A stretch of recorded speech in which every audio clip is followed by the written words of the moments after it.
Hi hello నమస్తే welcome to my channel.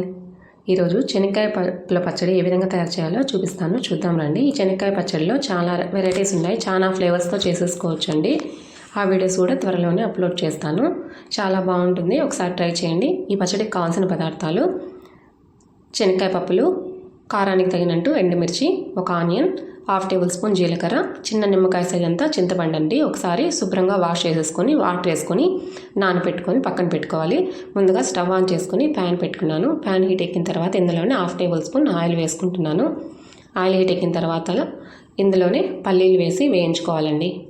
ఇక్కడ పల్లీలు ఆయిల్ లేకుండా కూడా వేయించుకొని పొట్టు తీసుకొని కూడా చేసుకోవచ్చండి. ఆ వీడియోస్ కూడా త్వరలోనే అప్లోడ్ చేస్తాను. ఆ ఫ్లేవర్తో కూడా చేసుకోవచ్చు, చాలా బాగుంటుంది. ఇక్కడ నేను ఆయిల్లో వేసుకుంటున్నానండి. లైట్గా మాడిపోకుండా లైట్గా వేయించుకోవాలండి. దగ్గరుండి లైట్గా వేయించుకోవాలి, మాడిపోతే టేస్ట్ మారిపోతుందండి.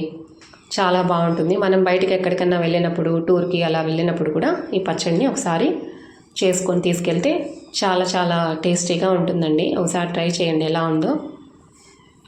చూడండి, ఈ విధంగా లైట్గా వేయించుకోవాలి. ఈ పచ్చడి రాగి సంగట్లోకి, వేడివేడి అన్నంలోకి కానీ చపాతీలోకి కానీ చాలా బాగుంటుంది. ఈ పచ్చడిని ఎక్కువగానే చేసుకొని 2-3 డేస్ స్టోర్ చేసుకొని ఫ్రిడ్జ్లో పెట్టుకోవచ్చండి. చాలా బాగుంటుంది, ఒకసారి ట్రై చేయండి. చాలా ఎమ్మీగా చాలా బాగుంటుంది. ఇలాంటి పచ్చడిలో చాలా వెరైటీస్ ఉన్నాయి. ఆ వీడియోస్ కూడా త్వరలోనే అప్లోడ్ చేస్తానండి. చూడండి, ఈ విధంగా మాడిపోకుండా లైట్గా వేయించుకోవాలి. చూడండి, కలర్ మారుతున్నాయి.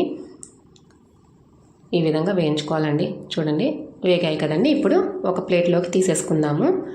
తర్వాత ఇందులోనే కొద్దిగా ఆయిల్ వేసుకోవాలి. ఇప్పుడు లో ఫ్లేమ్లో ఎండుమిర్చి యాడ్ చేసుకొని వేయించుకోవాలండి. ఎండుమిర్చి త్వరగా మాడిపోతాయి కాబట్టి లో ఫ్లేమ్లోనే వేయించుకోవాలి. ఎండుమిర్చి మాడిపోయినా పచ్చడి బాగుంటుందండి, అందుకని లో ఫ్లేమ్లోనే లైట్గా వేయించుకోవాలి. ఇప్పుడు ఇవి వేగిన తర్వాత జీలకర్ర వేసుకోవాలండి. ముందే జీలకర్ర యాడ్ చేసేసుకుంటే మాడిపోతుంది, మళ్ళీ చేదు వచ్చేస్తుంది పచ్చడి అంతా.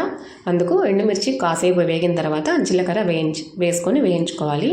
ఇదంతా ఈ విధంగా వేయించుకొని స్టవ్ ఆఫ్ చేసేసుకొని చల్లారనివ్వాలండి. ఇప్పుడు ఒక చిన్న మిక్సీ జార్ తీసుకున్నాను. ఇందులోనే చల్లారి పెట్టుకుని ఎండుమిర్చి, జీలకర్ర ఇందులో వేసేసుకొని కొద్దిగా కల్లుప్పు వేసుకొని కచ్చాపచ్చాగా మిక్సీ పట్టుకోవాలండి.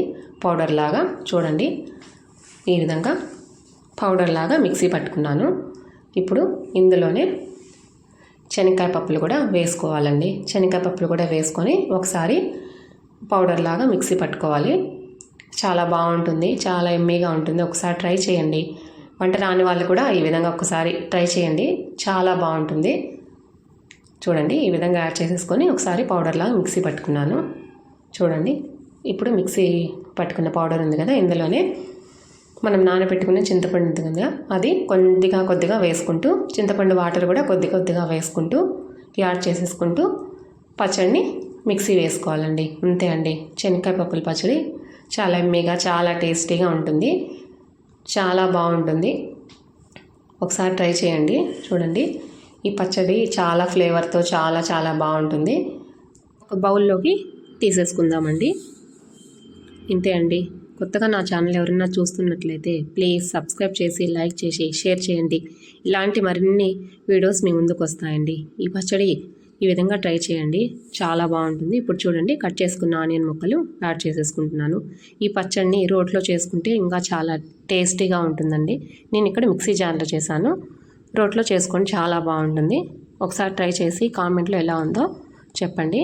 ప్లీజ్ సబ్స్క్రైబ్ చేసుకోవడం మటుకు మర్చిపోవద్దండి. మరిన్ని వీడియోస్ మీ ముందుకు వస్తాయండి.